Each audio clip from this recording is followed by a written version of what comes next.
on this matter. Prof, good evening. Thank you very much for your time. I'm told Prof is on the line. We'll speak to Prof on this matter because he believes that if President John Dramani Mahama had listened to calls for the declaration of a state of emergency on this matter, we will not be recording, death as far as this issue of illegal mining or Galamsey is concerned. For him, it will be right and proper for the president to impose a temporary ban on mining in Galamsey affected areas following this incident. Let's go back onto the line and speak to Professor Eric Abavare on this matter. Prof, good evening. Thank you very much for your time. You feel that this incident should trigger the president to issue the ban that you've long called for? I think so. Because now nobody in his or her wildest dream that any member of the 9 months is going to die. And now one is gone. It is also not guaranteed that tomorrow another will not go. Who is going to be the one? Do we have to fold our hands to keep on watching as our men keep on falling one after the other?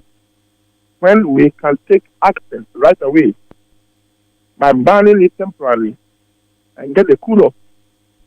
If we will not do that and the casualties happen, we must not pretend to be hostages and put our heads in the sand and close our eyes, thinking that every place is us. So, my call is simple as that. This is the moment for us to take. We had one opportunity when we lost the 8th official. That was the moment we forgot. We let it fly. This opportunity has come. So, there are many who have said, including government officials, that this proposal for a ban or even the declaration of a state of emergency will be the last resort, because at least we've seen some operation on the ground, which is 9 months, which is chalking some successes. And so for the long term, let's consider the operations of 9 months and other agencies involved in the fight against illegal mining, and that the ban or the declaration of a state of emergency may be the long-term goal as far as this whole Galamsey fight is concerned. I think we need to distinguish between the state of emergency and ban. Yes, those legal experts will say Galamsey is already illegal. Fine, so there's no need to ban it. But the activity is still ongoing.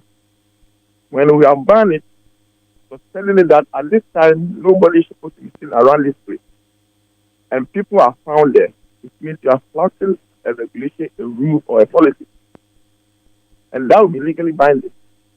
And so, if they think that we have to wait, I don't know whether the president is going to die so victim, or his brother going to fall victim, or any relative of his is going to fall victim before he realizes that it is dying. Then I don't know when. And it's because maybe his relatives are not involved. And so he doesn't see the need. Or the ministers who are also saying this, or people who are advocating this way, don't have any of their relatives in the front line. If any one of them was part in the front line, I do not think they will be saying that. If you like go and ask the military themselves, if they don't think what I'm saying is what it should be.